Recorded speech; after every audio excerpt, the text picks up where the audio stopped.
Napakasarap balikan ng mga lumang larawan, pero pag may alaalang hindi nagustuhan, pwedeng sunugin ito para hindi na mabalikan. At ang mga masasakit na larawan ng nakaraan ang magsisilbing kwento sa kasalukuyan. Ikaw kapuso, minsan mo na bang sinunog ang isang alaala? Para ang sakit na idinulot nito ay hindi mo na mabalikan pa. Hanggang saan mo kakayanin kung lahat-lahat ng ibinibigay mo sa isang tao ay sinusuklian ng sakit at pighati? Papaano lalaban ang isang tao na wala namang ibang ginawa kung hindi ang magmahal ng sapat? Lahat ng bagay ay may limitasyon. Lahat ay nasasagad. May mga ugali ang bawat isa sa atin na hindi natin makikita hanggat hindi pa umaabot sa sukdulan ang nararamdaman. Maaring iba-ibang emosyon na ito depende sa tao. Pwede ding maging manhid kapag natuyo na ang damdamin. Pakinggan natin ang kwento ni Faye, isang babae na punong-puno ng pagmamahal na ibinuhos niya sa isang tao kahit na walang kapalit. Pagmamahal lamang ang kanyang hinihingi, yun lang ay sapat na.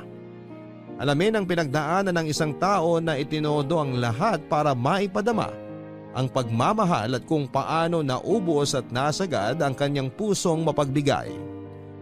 Halina't makinig sa mga kwento ng pag-ibig, buhay at pag-asa sa nangungunang Barangay Love Stories.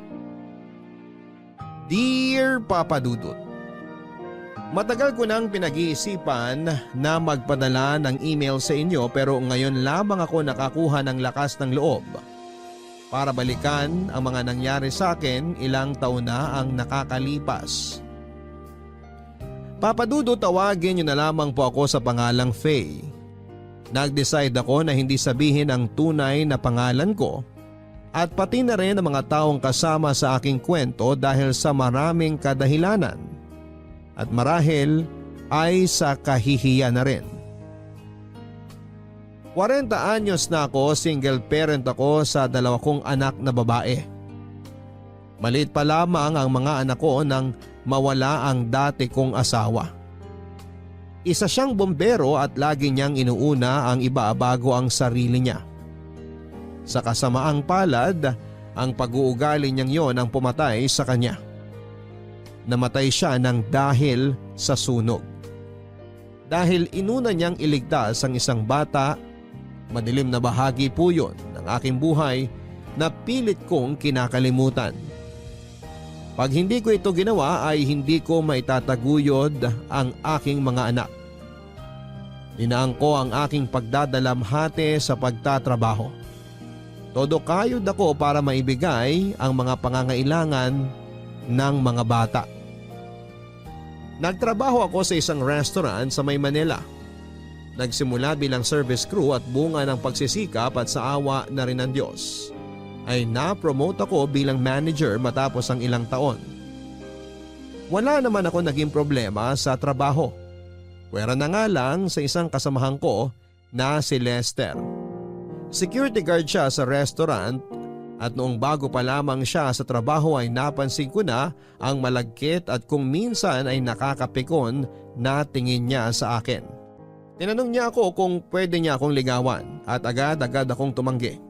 Araw-araw niya akong binabati at binibigyan ng pagkain kagaya ng siopaw, mamon at kung anong abot ng kanyang bulsa na pwedeng bilhin sa tapat ng bakery.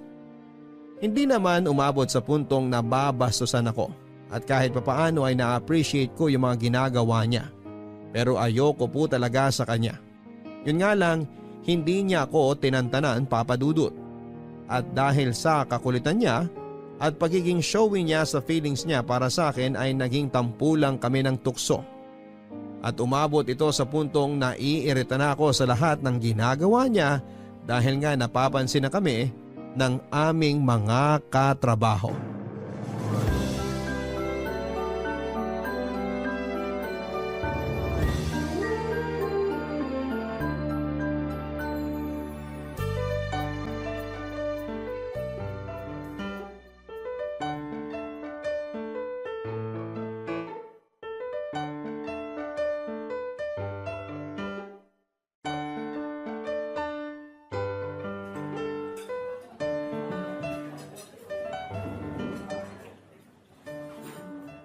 Oh, Faye! Ano nangyari sa'yo? Ang aga-aga, haggard Paano hindi ako mahahagard? Naglakad ako papasok dahil sa sobrang traffic. Ayoko namang malate dahil nga opening ang shift ko. Nakaka-bad trip talaga. Kailan ba mawawalan ng traffic sa Pilipinas? Kaya pala ganyan ang itsura mo. Anyway, ito, pampaganda ng araw mo. May nagpapabigay ng tinapay at siopaw asado para sa'yo. Oh, Mukhang alam ko na kung kanino galing to. kanino pa nga ba? Di kay Lester, ang security guard ng buhay mo. Pwede ba, Trina? Huwag mo nang ulitin yung sinabi mo, ha? Kinikilabutan ako. Ew! Kinikilabutan ka ba o kinikilig? Uy! Ba, Trina, tumigil ka na nga dyan. Never akong kikiligin sa kanya, no? Ay, salbahe ka ha! Nakakakilig kaya! Busog ka na, nakakatipid ka pa. Siguro nga nakakakilig kapag nakatanggap ka ng ganyan. Pero kapag galing naman kay Lester, hindi. Alam mo yun, naanibadbaran ako sa kahit na anong ginagawa niya para sa akin.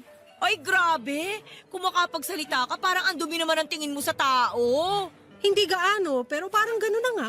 Mukhang okay naman siya ha. Okay na maging boyfriend mo. Kanina ka pa, ha?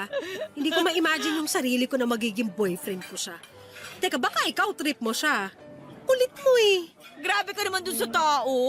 Kung wala lang sana akong jowa Pero kahit wala, sa'yo na lang din. Kasi mas bagay kayo, no? Tingnan mo, mukha kang anghel. Siya naman mukhang,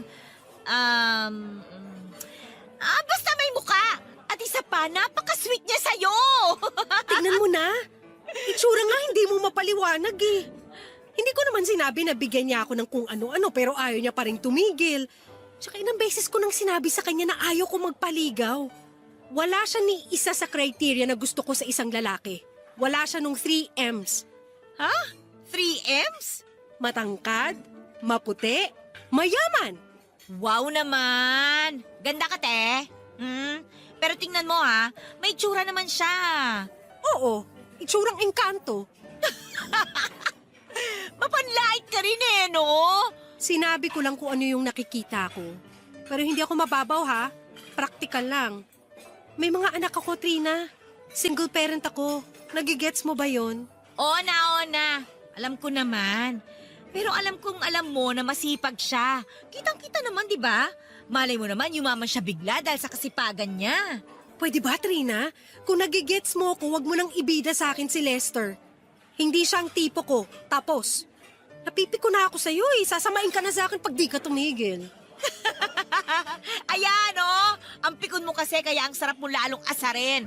At speaking of, nandyan na si Lester, ang security guard ng buhay mo. Oh, ayan, papalapit na siya. Sabi ko wag mo nang ulitin yun eh. O teka, saan ka pupunta? Huwag ka munang umalis, samahan mo muna ako. Huwag mo akong iwan mag-isa sa Lester na yan. Kahit ayaw man kitang iwan mag-isa, marami ng customer. Sige na, enjoy your day at kumain ka. Pero sana, huwag mong kainin ang mga sinabi mo, ha? Oh, hi, Lester! Ay, Ma'am Trina. Good morning. Good morning, Lester! Break mo na. Kwentuhan muna kay ni Ma'am Faye mo, ha? Faye, kumain ka, ha? Bye! Ano ba yan? Bakit kasi ayaw akong tantanan nitong lalaki na to? Hi, Ma'am Faye. O bakit umalis ka sa pwesto mo? Baka kailanganin ka bigla doon. Nandun na po si Benjo. Gusto ko lang din malaman kung nakuha mo na yung Spanish bread at siopaw na pinasuyo kong ibigay sa'yo. Oo, nakuha ko na. Salamat. Buti naman. O ayan, alam mo na natanggap ko na. Pwede ka nang bumalik sa pwesto mo. Ma'am, Ano yun? aayain ko sana kayong lumabas bukas. Ay, wow! Saan galing yun? May trabaho pa ako bukas eh. Pero kung kaya mong bayaran ng buong araw ko, sige, sasama ako sa'yo. Hindi mo kaya, di ba? Kaya sorry, hindi ako pwede. Sayang yung kikitain ko sa isang araw dahil may mga anak ako na kailangan kong buhayin. O siya, magtrabaho na tayo.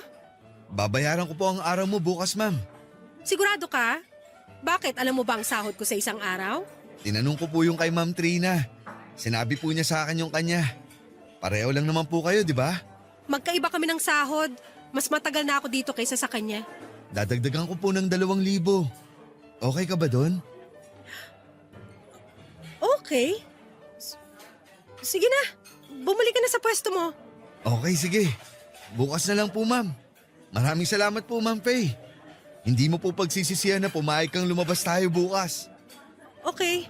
Balik na ako sa pwesto ko. See you tomorrow po, Madam Beautiful. Madam Beautiful. Yak! Ay naku! Sigurado hindi niya kayang bayaran yung isang araw ko. Pero baka naman may ipon siya at yun ang gagamitin niyang pambayad. Ha, ano ba yan? Pati ba naman yun iisipin ko pa? Makapagtrabaho na nga lang? Papadudo talagang ayaw ko kay Lester dahil sobrang kulit niya at minsan ay feeling gwapo rin siya na talagang nagpapainit ng ulo ko. Kaya lahat ng ibinibigay niya sa aking tinapay, siopaw at kung ano-ano pa ay madalas na ibinibigay ko sa iba kong mga kasamahan. Papadudot hindi sa pagmamayabang pero may itsura ako. Maraming nagsasabi na kahawig ko nga daw si Sanya Lopez na medyo malaman. Matangos ang ilong ko at makinis ang balat. Lahat ng naging boyfriend ko ay gwapo at maganda ang estado sa buhay. Talagang mataas ang kriteria ko sa isang lalaki kaya pangit man sa pandinig ng iba ay gano'n na lamang kababa ang tingin ko kay Lester. Papadudot nung inaya niya ako na lumabas ay nagbiro ako na bayaran niya ang isang araw ko sa trabaho. Alam ko kasi na hindi niya kayang bayaran yon. Kaya walang lakad na magaganap. Pero kinabukasan ay nagulat ako dahil nasa labas siya ng bahay at may daladalang envelope na may lamang pera. Hindi ko naman akalain na seseryosohin niya ang sinabi ko. At dahil na rin sa hiya ay pumayag ako na lumabas kami pero hindi ko kinuha yung pera. Hindi naman po ako ganong tao at nagkataon lang din na naka-leave ako sa trabaho ng araw na yon. Papadudot pumunta kami sa isang bar sa Malate. Kumain kami at uminom ng kaunti. Doon ay nakapag-usap kami ng maayos. Nang mga oras na yon ay nag-share siya ng mga personal na bagay tungkol sa kanya. Nalaman ko na may isa siyang anak sa kanyang unang asawa. Matagal na rin silang hiwalay. Dahil sa pag-share niya ay nag-open na rin ako sa kanya ng mga personal na bagay tungkol sa akin. Naikwento ko rin ang malagim na sinapit ng dati kong asawa. Naintindihan yung lahat ni Lester at kahit matagal ng panahon ang lumipas ay nalungkot pa rin ako pag naaalala ko yon. Pero ng gabing yon ay dinamayan ako ni Lester at nakaramdam ako ng ginhawa, Papadudot. Doon ko siya lalong nakilala. Bukod sa napakakulit niya, palabiro at mabait din naman pala siya, Papadudot. Nagkaroon din kami ng common ground. Yon ay ang pagmamahal sa mga kanya-kanya naming anak. Medyo nakonsensya ako sa mga ginawa ko sa kanyang pagsusungit at panlalait. Tama nga ang sinabi ni Lester. Hindi ako magsisisi sa pagpayag ko na sumama sa kanya. Masasabi ko na nag-enjoy naman ako sa oras naming dalawa. At dahil doon ay pumayag ako noong muli niya akong ayaing lumabas, Papadudot. Unti-unti ay nawala ang pagkainis ko sa kanya at naging maayos na rin ang pakikitungo ko kay Lester. Madalas na rin kaming lumalabas at dahil doon ay mas lalo pa kaming naging close, Papadudot. At kahit close na kami, totoo pa rin ang effort niya sa panliligaw niya sa akin.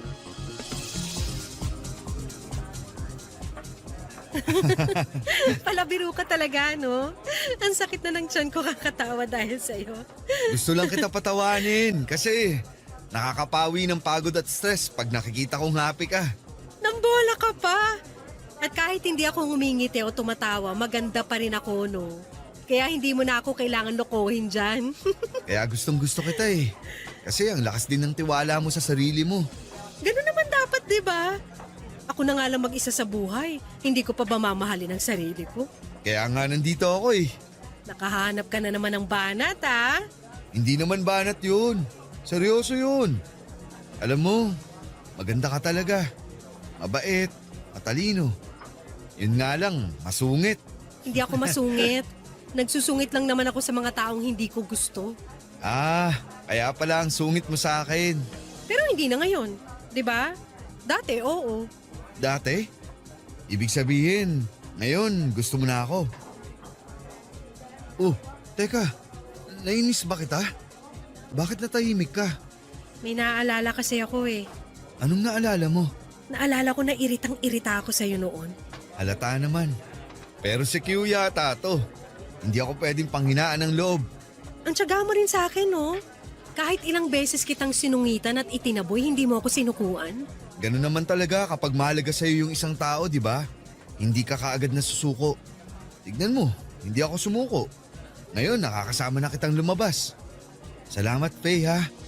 Binigyan mo ako ng chance na ligawan ka. Naku, huwag ka magpasalamat. Hindi naman talaga ako pumayag na ligawan mo. Pero hindi naman ako tumanggi.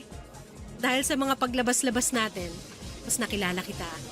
Mabait ka at lagi mo ako napapasaya. Kaya... Kaya ano? Oo na. Teka. Tama bang rinig ko? Anong ibig mong sabihin sa oo na? Oo na. Sinasagot na kita. We, hindi nga. Ang kulit! Ayaw mo ba? Sige, binabawi ko na. Wag! Hindi lang kasi ako makapaniwala na girlfriend na kita. Pakisampal nga ako. Para ako nananaginip eh. Sure ka? Sampal lang ba gusto mo o suntok? Pwede bang kiss na lang? Aba, ang bilis mo naman. Dahan-dahan lang. Teka, bakit natahimik ka? Okay ka lang? Uy, teka, umiiyak ka ba?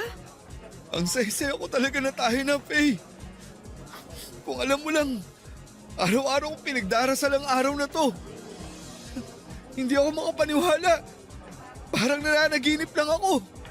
Totoo bang ipinagdadasal mo na maging tayo? Oo, Faye. Gabi-gabi bago matulog. Promise, hindi kita sasaktan. Ikaw lang ang laging magiging laman ng puso ko. Habang buhay kitang mamahalin. Pati ang mga anak mo, Faye. Mamahalin ko din. Sa tindi ng mga pinagdaanan ko dati, hindi ko alam na magmamahal pa pala ako ulit. Maraming salamat sa mga sinabi mo. Mahal kita, Lester. Papadudot, tama si Trina. Kinain ko lahat ng sinabi ko dati na hindi ako magkakagusto kay Lester. Napatunayan ko na mahirap pala talagang magsalita ng tapos dahil mahirap sabayan ang tadhana pag tayo'y pinaglaruan. Kung kahapon ay umiiyak ang isang tao dahil sa problema at pagsubok, maaring bukas ay luluha na siya dahil sa tuwa. Hindi natin alam kung ano ang susunod na mangyayari at kung sino ang taong babago sa ating mga buhay, papadudot.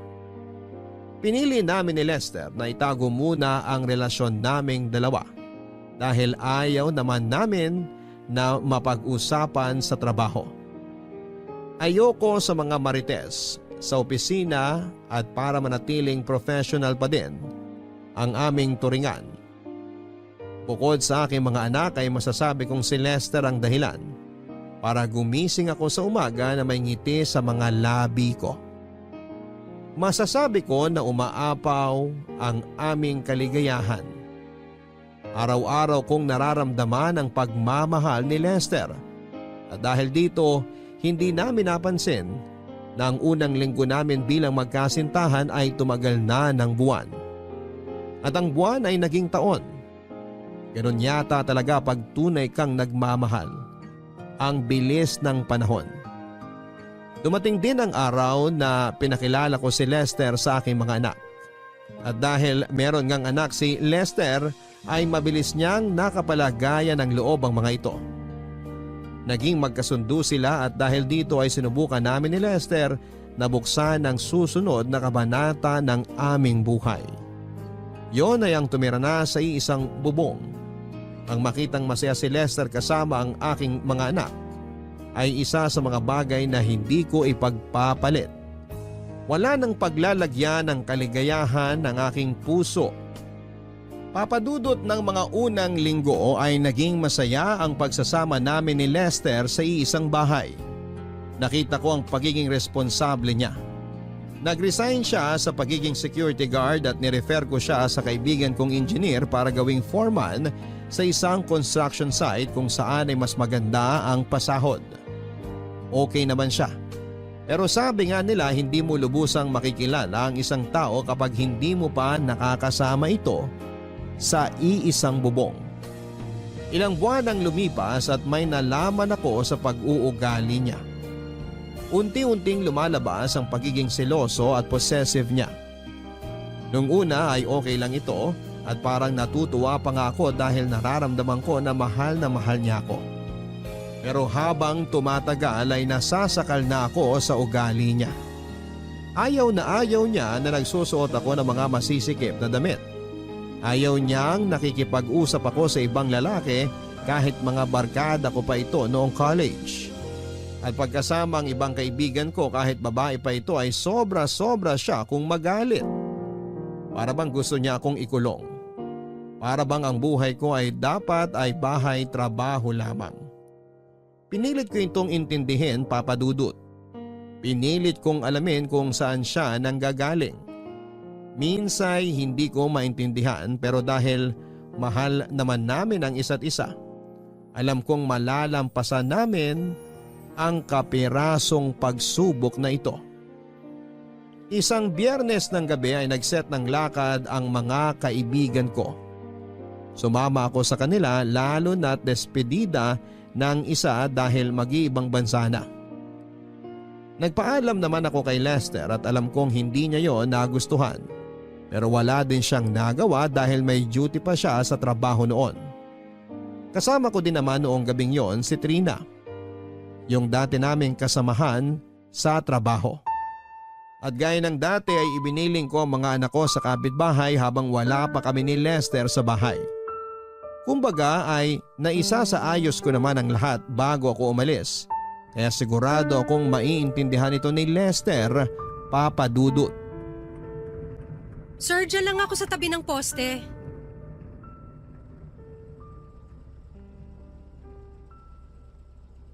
Ito po yung bayad. Keep the change. Naku, ma'am, maraming salamat po. Ikaw babae ka! Kanina pa kita inaantay! Anong oras na ha? Halika dito! Lester! Ano ka ba?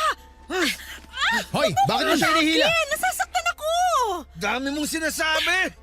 Bumaba ka na dyan! Ma'am, kilala niyo ba yan? Opo, asawa ko po siya. Di ka ba makaintindi? Bumaba ka na dyan sabi eh!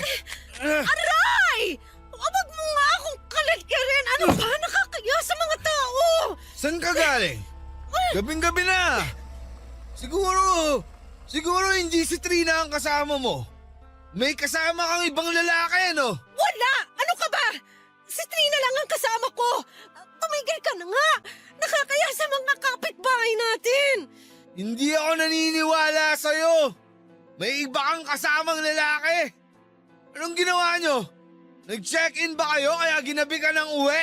Ang dumi ng isip mo. Paulit-ulit ko sasabihin sa'yo, si Trina at si Paula ang kasama ko. Lumabas lang kami dahil paalis na si Paula. Flight na niya sa Lunes papuntang Dubai. Akala mo ba maniniwala ako sa sinasabi mo? Hindi mo ako maluloko, Faye. Akin na yung cellphone mo. Ano? Bakit? Akin na sabi! Oh, ito na. Sige, tingnan mo. Si Trina lang talaga yung kasama ko. Tingnan mo pa yung mga chat namin. Pati yung gallery, tingnan mo. Pati sa stories ko, makikita mo ron. Para tumigil ka na sa pambibintang mo. Siguro binura mo ng mga picture at text nyo ng lalaki mo. Kaya hindi ko makita rito. Wow! Ibang klase ka din, ha? Kung ayaw mong maniwala sa akin, bahala ka sa buhay mo. Papasok na ako sa bahay. Tinatamad ako makipagtalo sa'yo. Alam mo, ang ayaw ko sa lahat, yung tinatalikuran ako.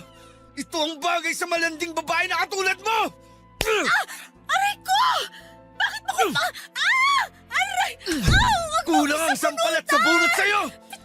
Dapat sa'yo, sinelas sa mukha para magtanda! Aray! Ha? Sinungaling! Malandi! Ito, para magtanda ka! Landi mo!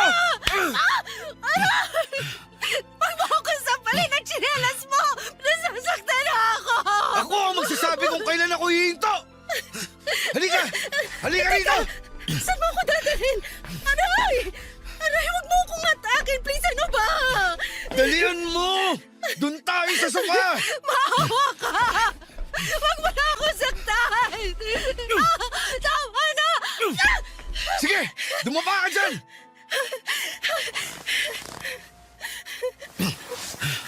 Faye, akin ka lang. Akin ka lang. Hindi ako papayag na maagaw ka ng iba.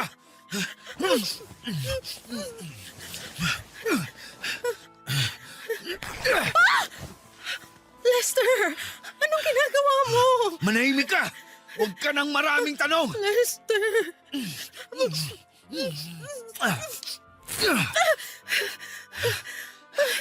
Mas maganda ka talagang tignan pag nakaubad ka eh.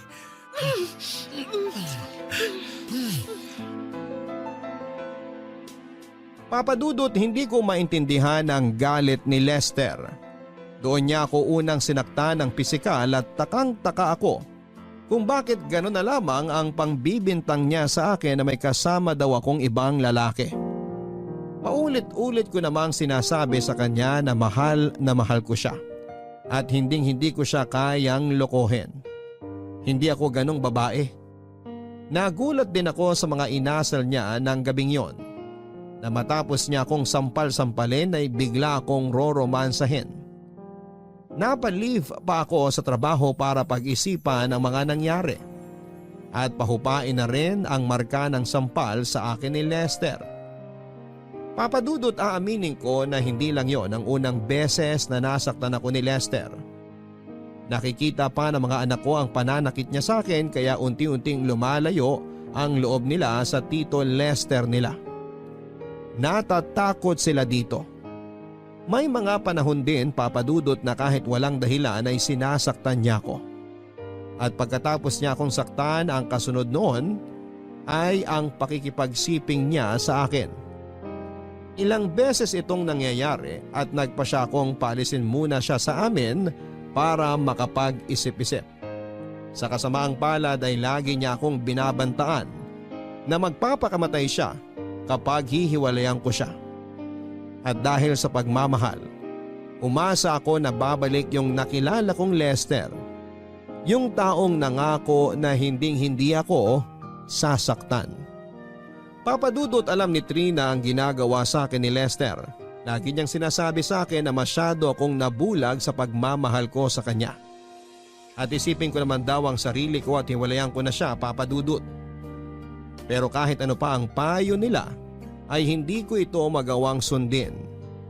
Kaya naisipan niya na baka ginagayuma ako ni Lester at nagsisi pa nga siya kung bakit niya ako tinukso doon. Hindi niya lubos maisip na magkakagusto ako sa kanya dahil sa itsura pa lamang daw ay hindi na kami bagay. Hindi ko na lamang yon pinansin dahil naniniwala ako na mahal ako ni Lester. Nararamdaman ko pa rin naman yon. At sa katunayan ay gumawa siya ng effort para maging mas maginhawa ang buhay namin. Umiram siya ng pera bilang placement fee dahil balak niyang magtrabaho sa ibang bansa. Ngunit, papadudot, may mga bagay na hindi ko na kinaya. May limit din naman ako bilang isang tao at bilang kapareha.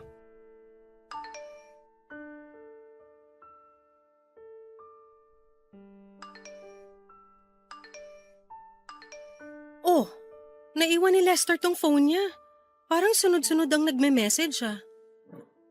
Sino ba to? Anton? Hindi niya nabanggit na may kaibigan din pala siyang Anton. Imposible naman si Anton to na kaibigan ko. Kasi bakit hindi na lang siya sa akin dumiretso nag-text? Basahin ko nga itong mga text niya. Sumunod ka sa usapan na gagamitin mo lang siya ha. Oras na malaman kong ipagpapalit mo ko sa losyang na Faye na yan, iiwanan ka talaga namin ng anak mo. Walang iya ka, Lester. Akala ko hiwalay ka na sa asawa! Faye, mahal. Naiwan ko ba dito yung... Lester! Aminin mo nga sa akin! Hiwalay na ba kayo ng dati mong asawa? Ha? Anong pinagsasabi mo? Sagutin mo yung tanong ko! Hiwalay na ba kayo o hindi pa? Hiwalay na kami. Ano na naman bang problema mo? Huling-huli ka na! Sinungaling ka! Anong sinungaling? Hiwalay na kami. Bakit mo ba tinatanong? Sinabi ko na sa'yo, matagal na kaming hiwalay. Kung gagawa ka ng kalokohan, lagyan mo ng password ang cellphone mo! Ayan! Uy! Gaano mo na ako katagal niloloko, ha? Ang kapal na mukha mo! Faye, hayaan mo muna ako magpaliwanag. Halika dito. Yayakapin muna kita para kumalma ka. Huling-huli ka na! Anong ginawa ko sa'yo para tratuhin mo ako ng ganito?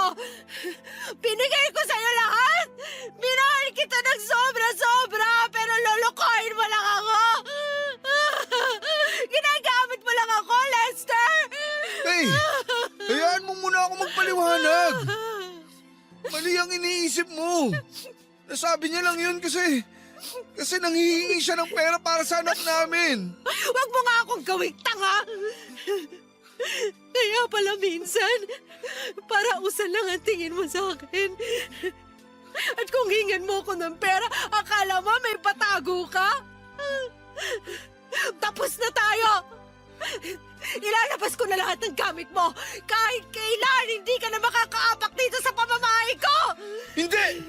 Hindi ako papayag! Magpapakamatay ako pag nawala ka! Eh di magpakamatay ka! Sa tingin mo makukonsensya pa ako? Ginawa mo na akong ATM, ginawa mo pa akong kabit? Hindi ako nagbibiro, Faye! Magpapakamatay talaga ako! Gawin mo ako anong gusto mo! Lumayas ka sa pamamahay ko! Layas! Sabing lumayas ka na! Papadudot, napakasakit na malaman na lahat ng sakripisyo, pag-unawa at pagmamahal ko na ibinigay ko sa kanya ay binaliwala niya lamang dahil niloloko niya lamang ako noong simula pa lamang. Kaya naman nag-decide ako na makipaghiwalay na kay Lester. Ngunit papadudot, tinext ako ng mga kamag-anak niya at sinabi na magpapakamatay nga si Lester. Aaminin ko na mahal ko pa rin siya.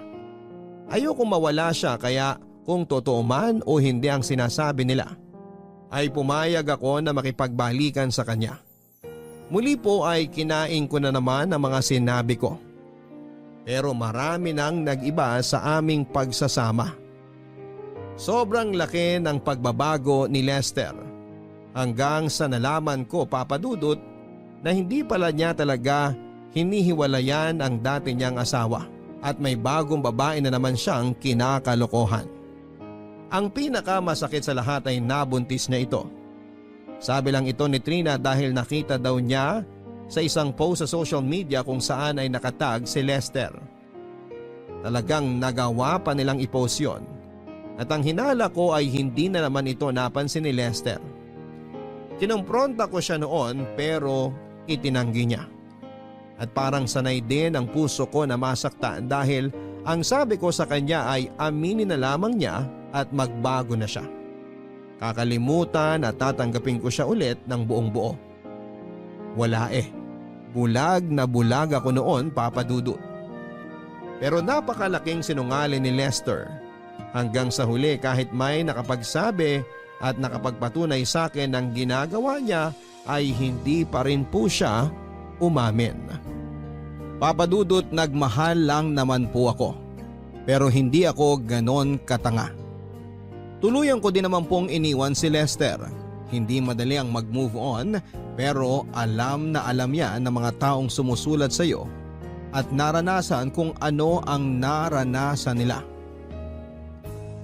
Noong mga panahon na yon ay wasak na wasak ako. Hindi lang dahil nalaman ko na simula pa lamang ay niloloko na ako ni Lester, kundi gawain pala niya talaga yon. Kaya kung noon ay walang paglagyan ng tuwang nararamdaman ko dahil minahal niya ako, dumating ako sa punto na wala ng puwang sa puso ko ang kaligayahan. Kung paano ako unti-unting pinaibig ni Lester. Kung paano niya ako sinabayan na bumuo ng mga pangarap ay siya din palang susunog sa mga ito. Sinira niya ang pagkatao ko, Papa Dudut.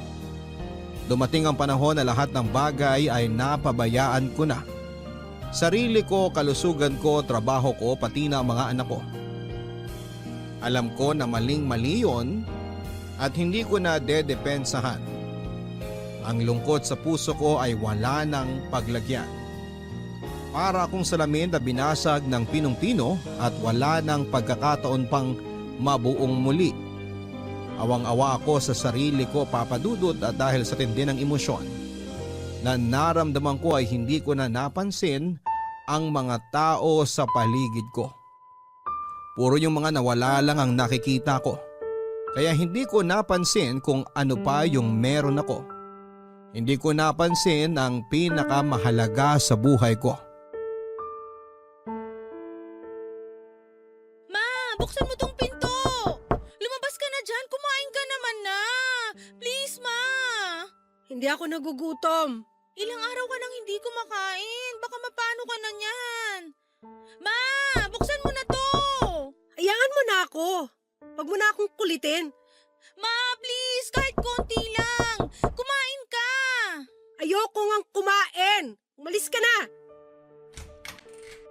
Ma! Oh, hindi naman kita pinapapasok dito sa kwarto ko ah. Lumabas ka. Kumain ka naman kahit konti, Ma. Ito, dinala ko na yung pagkain mo.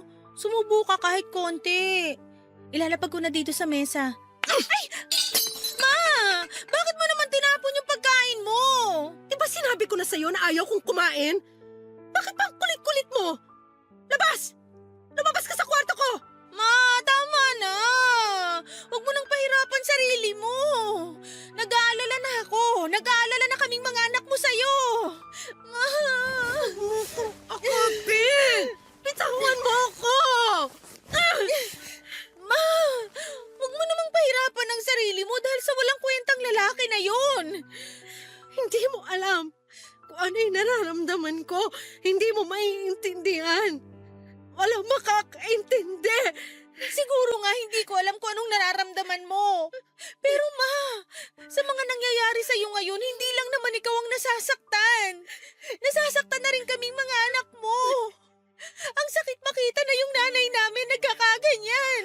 Hindi namin alam kung anong gagawin namin para maging okay ka na, Ma. Kung kailangan mo ng kausap, nandito lang ako. Makikinig ako sa'yo. Bakit ganun? Kahit sobra niya akong sinaktan at niloko, umaasa pa rin ako na babalikan niya ako. At matutuloy yung kasal naming dalawa. Umaasa pa rin ako na mabubuo ang pamilya natin. Kahit sinaktan ka na ng paulit-ulit ng lalaking yon, gusto mo pa rin siyang bumalik at pakasalan ka? Ma, bago siya dumating, buo ang pamilya natin. Siya pa nga ang sumira sa atin eh. Ma, tama na naman. Huwag mo na ring asahan na babalik pa siya. Dapat nga magpasalamat ka dahil sa wakas wala na yung dahilan kung bakit naging miserable ang buhay mo ng ilang taon. Ma, may naunang anak na siya. Tapos nakagawa pa ng isa. Baka hindi natin alam meron pang pangatlo o pang-apat. Pero mahal na mahal ko siya. Hindi ko kaya na mawala siya. Saan ka dinala ng pagmamahal na yan?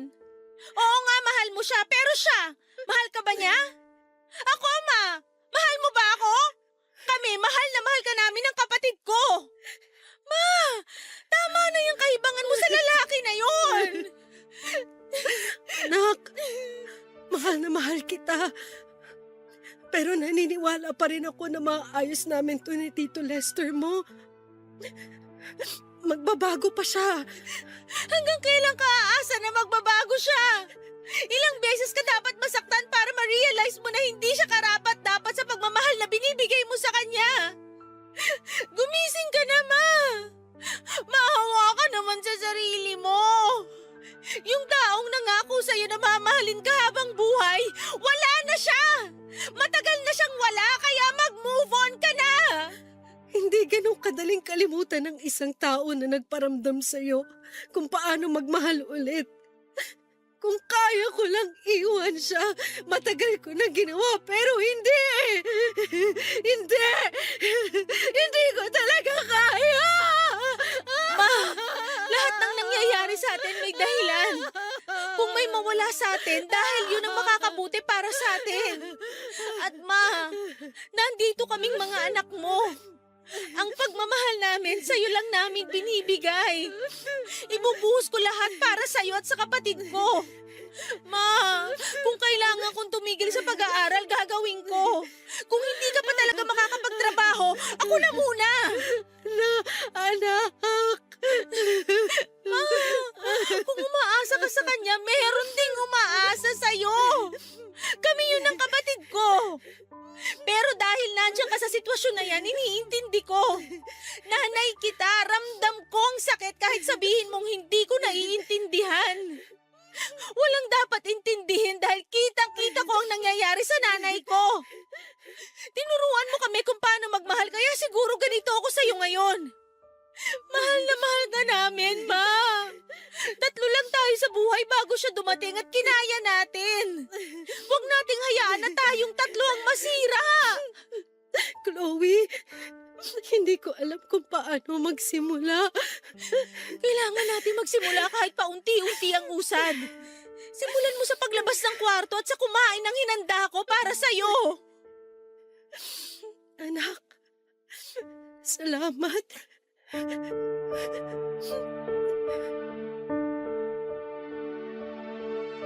Papadudot bumaliktad ang mundo para akong isang teenager na pinagsasabihan ng nanay ko. Nagising ako sa mga salita at asal na ipinakita sa akin ng panganay ko. Hindi ko akalain na manggagaling sa kanya yon. Tama ang lahat ng sinabi niya. Ako mismo ang nagpapahirap sa sarili ko. At dahil doon ay pati ang mga anak ko ay nahihirapan na rin. Tinanggal ko na sa utak ko ang tanong na kung bakit ang dating masayang relasyon ay nauwi sa matinding pasakit. Ang mga anak ko ang nagpakilala sa akin kung anong klaseng tao pala ang kinakasama ko. Akala ko ay lubusan ko nang kilala si Lester pero hindi pala, Papadudot. Sobrang nag-iba na ang ugali niya. Ibang-iba sa ipinapakita niyang ugali sa akin at pinaparamdam niyang pagkalinga noong unang buwan namin. Pinarealize sa akin lahat yon ng mga anak ko. Papadudod sa tulong nila ay unti-unti kong inayos ang sarili ko. Pinalik ko ang dating Faye na masigla, masiyahin at nagsimula na ang healing process ko. Papadudot dumating ang panahon na kailangan ko nang mamili kung mananatili o magpapatali ba ako sa aking nakaraan o susulong at haharapin ko ang mga susunod na kabanata ng aking buhay. Kaya na-realize ko na hindi ako ang dapat na malungkot sa pagkawala ng isang tao na hindi naman talaga ako minahal at pinahalagahan. Si Lester ang dapat na malungkot dahil nawala ang taong nagmamahal sa kanya ng sobra. Tama ang mga anak ko. Hindi ko kailangan ng pagmamahal ni Lester. Sapat na ang ibinibigay sa akin ng mga anak ko. Nawala ang usok na nagpapalabo sa utak ko. Naging malinaw na sa akin ang lahat, Papadudot.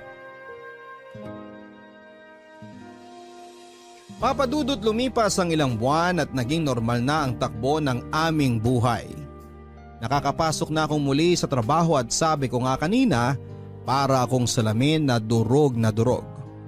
Pero pinilit akong mabuo ng aking mga anak at masasabi ko na buong buo na akong muli. Pero gaya rin ng salaming pinilit na muling buuin, may lamat na ako at hindi na brand new. Pero okay lang yon. Alam kong nariyan ang mga anak ko para buuin ako sakaling may mga pirasong mahulog mula sa akin. Sa atin din ang dinanas ko kay Lester. Yung dati kong personality na isang strong-willed woman ay hindi ko pa rin tuluyang naibabalik. Minsay umiiyak ako pero sinisigurado ko na hindi ito malalaman ng mga anak ko. Hindi na nila ako makikita sa ganong sitwasyong muli, Papadudot. Pero ang pagkakataon nga naman ay laging mapagbiro. Yung akala mong kaya mo na ang lahat, yung akala mong makakabangon ka na, Yung akala mong makakapag-move on ka na ay akala lang pala. Puno ng sorpresa ang buhay. Minsay masaya ito gaya ng isang birthday surprise. Pero minsan hindi po ito maganda. Masalimuot at nakakawala ng gana. Aaminin ko na dahil sa mga nangyari ay handa ako sa kung anumang ibato sa akin ng buhay. Hindi man ako kasing lakas kagaya ng dati, alam kong may suporta na ako sa ngayon sa katauhan ng mga anak ko. Handa akong harapin ang lahat basta nasa tabi ko sila, Papa Dudut. Chloe, may kumakatok sa pintuan. Tignan mo nga kung sino yon. Okay, Ma.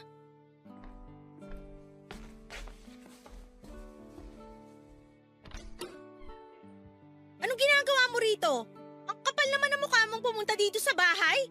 Pagkatapos ng lahat ng ginawa mo? Sino kaya yun? Hindi! Bakit tinaaway Bawal ni kang pumasok. Chloe? Anak, sino yung dumating? Si Lester. Si Lester? Oo, Ma. Gusto ka raw niya makausap. Hindi ko pinapasok. Sabi ko, hintayin ka na lang niyang lumabas kung gusto mo siyang makausap. Papasukin mo sa loob ng bahay. Kakausapin ko. Pagkatapos ng lahat ng ginawa niya sa'yo, papapasukin mo pa rin siya dito sa bahay? Papasukin mo, Chloe. Pero Ma, Sinabi ng papasukin mo siya eh. okay. Pero sana Ma, huwag mong kalimutan yung pinagdaanan mong hirap at pasakit dahil sa lalaki na yan ha. Huwag ka sanang madaan sa mga sasabihin niya sa'yo. Teka lang, papapasukin ko na.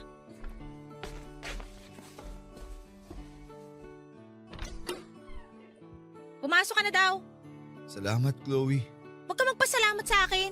Kung ako ang masusunod, hindi kita papapasukin. Chloe, pumasok ka muna sa kwarto mo. Sige, Ma. Faye, Bakit pumunta ka rito? Anong kailangan mo sa akin? pumunta ako dito para humingi ng sorry sa mga nagawa ko. Sorry? Okay, sige. Hindi kita pinapatawad. Umalis ka na. May kailangan ka pa ba? Faye, sa lahat ng nagawa ko sa'yo, alam ko na hindi sapat yung sorry. Pero sana may natitirang pagpapatawad pa rin dyan sa puso mo. Faye, nagsisisi na ako sa mga nagawa ko sa'yo. Hindi naman mawawala yung kakayahan na magpatawad. Pero binibigay lang yon sa mga taong karapat dapat bigyan at hindi ka kasama ron, Lester. Ano bang dapat kong gawin para mapatawad mo lang ako? Lahat gagawin ko. Wala kang dapat gawin dahil huli na ang lahat para dyan. Ang nakakatawa pa, yung itsura mo ngayon, ganyan-ganyan ang itsura ko nung paulit-ulit mo akong niloloko. Pero hulaan ko, iniwan ka na ng totoong asawa mo? O yung kabet? Nakakalito na eh. Please, Faye. Kailangan ko lang ng kapatawaran mo. Lester, pagod na ako sa lahat. Pagod na akong magpatawad. Pagod na akong... Faye, wala na yung mag-ina ko. Patay na sila. Ano? Teka, ano nangyari? Kailan? Sinong mag-ina ba Yung yung... una kong asawa. At sila lang naman talaga. Sila ang buhay ko. Yung sinabi mong nakita mo na babaeng nabuntis ko. Iniwan ako noon. Pinirahan lang ako. Hindi na nagparamdam ulit. Oh, Faye. Karma ko to. Kaya wala na akong hihingin sa'yo. Hindi pera. Hindi ang pag-ibig mo. Kapatawaran mo lang, Faye. Yun lang ang kailangan ko para matahimik na ako.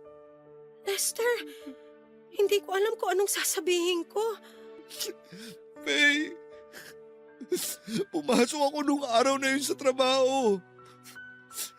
Nakatanggap ako ng tawag na nasusunog ang tinitira naming apartment. Faye, nasunog ang mag-ina ko. Ako lahat ang may kasalanan.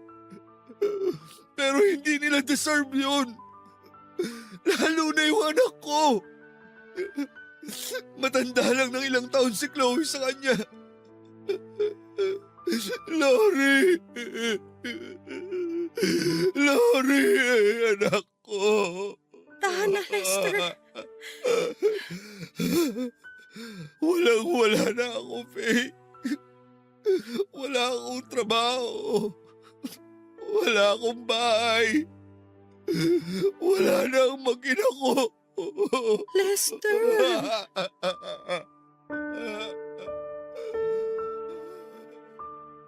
Papadudot, pagkatapos ng tagpo na yon ay medyo natunaw ang puso kong bato. Pero dahil sa mga nangyari kay Lester, lalo na ang pagkawala ng kanyang mag-ina, ay wala akong naramdaman kundi matinding awa. Napakasakit naman talaga noong pangyayari na yon kahit kanino. Kitang-kita ko ang pagsisisi sa kanyang mga mata. Ang matinding pagkadurog ni Lester ay pwede kong tratuhin na tagumpay ko sa lahat ng pasakit na ibinigay niya sa akin. Sa mga araw, buwan at taon na pinagloloko niya lamang ako. Sa kanya na mismo nang galing yon na yun na ang karma niya. Pwedeng isipin ng marami na dapat lang kay Lester ang mga nangyari sa kanya, pero hindi deserve ng mag-ina niya ang malagim na trahedyang tumapo sa buhay nila. Papadudot, may mga tao sa buhay natin na kailangan nating i-let go. Masasabi kong nagawa ko na ito, Papadudot, na let go ko na si Lester. Masasabi kong nakaganti na ako kahit ayoko namang gumanti. Pero parang hindi tama. May malaking butas sa puso ko at ramdam ko ang bigat noon. Inisip ko na ang butas ng puso ko na yon ay mapupunan ni Lester. Oo, Papadudot. Tinanggap kong muli si Lester at wala na siyang titirhan, kaya pinatira ko muna siya sa bahay pansamantala hanggang sa makahanap siya ng lilipatan. At syempre, para mangyari ito ay kinailangan niya ng trabaho. Pinasok ko siya sa kakilala ko bilang security guard muli. Kung ano siya noong nakilala ko noon ay unti-unting bumalik yon. Unti-unting bumalik ang Lester na nakilala ko. Hindi pabor ang mga anak ko sa naging desisyon ko, pero dahil malambot din ang puso nila sa akin, sa kanilang ina, alam kong naintindihan din naman nila ako at kailangan nila itong maintindihan. Faye, luto na yung pansit at fried chicken. Pwede na kayong bumaba ng mga bata. Okay, sige, pababa na.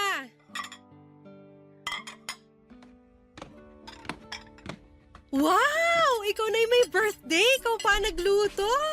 Happy birthday, Lester. Salamat. Pasensya na kung ito lang handa ko. Sana magustuhan mong luto ko. Ano ka ba? Sigurado magugustuhan ko yan. Nakakatuwa nga kasi nag-abala ka pa talaga. Pasensya na kung hindi ako nakapaghanda Busy kasi ako Marami akong inaasikaso. Nako, wala yun. Pasasalamat ko na din to sa pagpapatira mo sa akin dito. Tawagin na natin ang mga bata para makapag... Shhh! Huwag kang maingay. Ha? Bakit? Dahil birthday mo, may regalo ako sa'yo. Tara dun sa kwarto. Sa kwarto? Faye, matagal kong inintay ang pagkakataong to. Alam ko magiging akin ka ulit. Alam kong mahal mo pa ako Kaya nga, wala ka pa rin bago hanggang ngayon, di ba? Teka, huwag mo akong hawakan dyan. Nakikiliti ako. Baka bumaba yung mga bata. Halika na. Bilisan mo. Doon tayo sa kwarto mo. O dapat bang sabihin ko na kwarto natin? Faye, hindi na ako makapaghintay. Halika na. Aray medyo mahigpit ang hawak mo sa kamay ko Pero sige, tara na sa kwarto.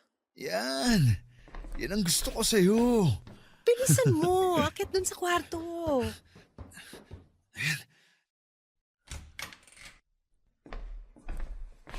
Oh, teka. Ano to? Surprise! Faye, bakit nandito ang bag ko?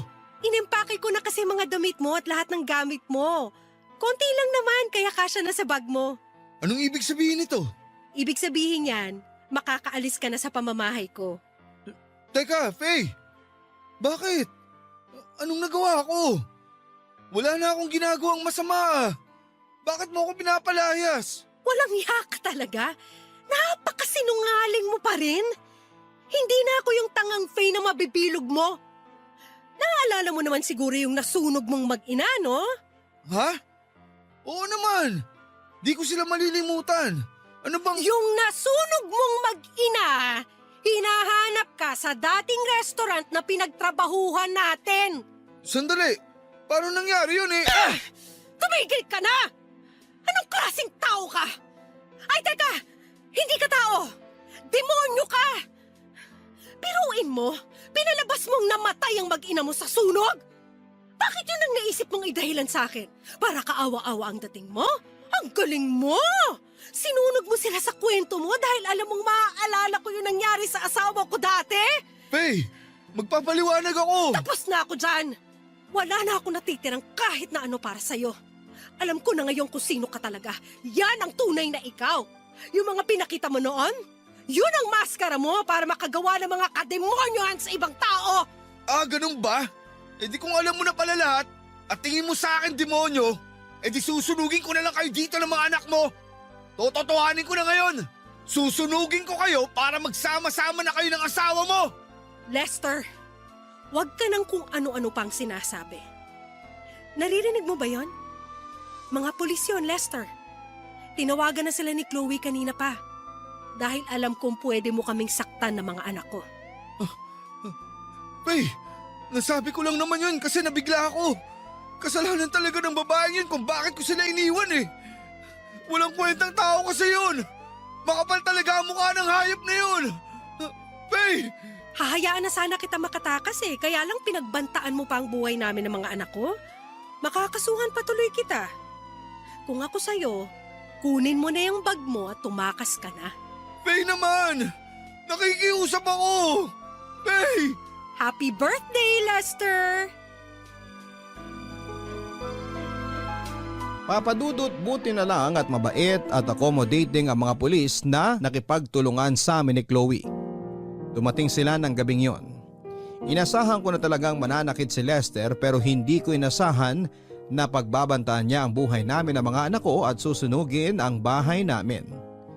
Dali-dali niyang kinuha ang kanyang bag at tumakbo palabas. Hanggang sa nakarinig ako ng ilang putok ng baril. Hindi siya tumigil nang tawagin siya ng mga pulis at nanlaman daw ito ng akmang dadamputin na nila. Kaya nabaril si Lester at napatay. Mabilis ang mga pangyayari, hindi ko nasaksihan ang mga naganap. Sinabi ko ang lahat ng dapat malaman ng mga pulis at doon ay natapos ang buhay ni Lester. Sarado na ang kaso at sa hindi inaasahang pagkakataon ay muli akong nakaramdam ng ginhawa dahil pa din kay Lester. Sa totoo lang papadudot kahit humingi siya ng kapatawaran kung nasaan man siya ngayon ay hindi ko maibibigay yon sa kanya. Kung kaya niyang sunugin ang sarili niyang anak sa kwento, baka kaya niyang totohanin yon sa mga hindi niya kaano-ano. Ang pagkamatay niya ay magsisilbing hustisya para sa mga buhay na nasira niya. Sa ngayon ay single pa rin po ako pero masayang masaya sa piling ng mga anak ko. Naging magulo at masalimuot man ang takbo ng buhay ko noon. Tahimik at komportable na ito sa ngayon. Nakakatulog kami ng mahimbing sa gabi dahil alam kong may isang nabawas na masamang tao sa mundo. Maraming salamat po sa pagbasa ng email ko, Papa Dudut, at sa ating mga kabarangay. Salamat po sa inyong pakikinig. Sana po ay may napulot po kayong aral sa kwento kong ito. Ang inyong kabarangay forever, Faye. Hindi palagi masaya ang buhay pero kaya natin itong subukan. Sadyang may mga tao lang na gagawin ng lahat para makapanglamang. At kadalasan ay nauuwi ito sa kapahamakan. Pinatibay ka, Faye, ng mga masasakit na pangyayari sa iyong buhay. Tama yan, nasa anak mo paikutin ang iyong mundo at ituro mo ang mga tama na natutunan mo sa buhay. Maaring wala na si Lester ngayon pero sana ay magkaroon ng kaunting pag-asa ang iyong puso na patawarin mo siya. Maaring hindi ngayon pero sa mga susunod na panahon. Hanggang sa muli, ako po ang inyong si Papa Dudut sa mga kwento ng pag-ibig, buhay at pag-asa. Sa Barangay Love Stories number 1. Mga kwento ng pag-ibig, kwento ng pag-asa at mga kwento ng buhay dito sa Barangay Love Stories. Love Stories.